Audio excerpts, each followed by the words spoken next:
Maswerteng umaga po mga ka-STL. Narito na po ang resulta ng STL Bulacan para sa araw na to.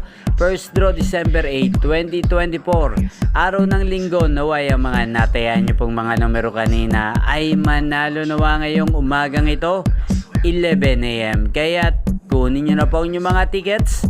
Narito na po ang resulta.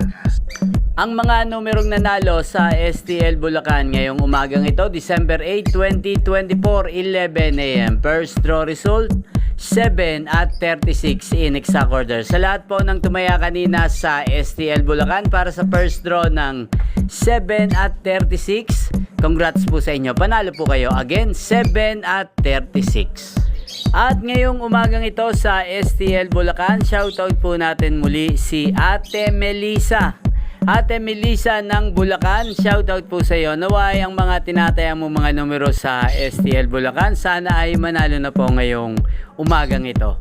At sa lahat po ng mga taga Bulacan dyan, shoutout po sa inyo. Naway nasa mabuti po kayong kalagayan. Inyo pong napanood ang resulta ng STL Bulacan sa channel na to, Roderick Hernandez TV. Magkita-kita pong muli tayo mamayang alas 4 ng hapon dito po sa channel na to. Thank you for watching.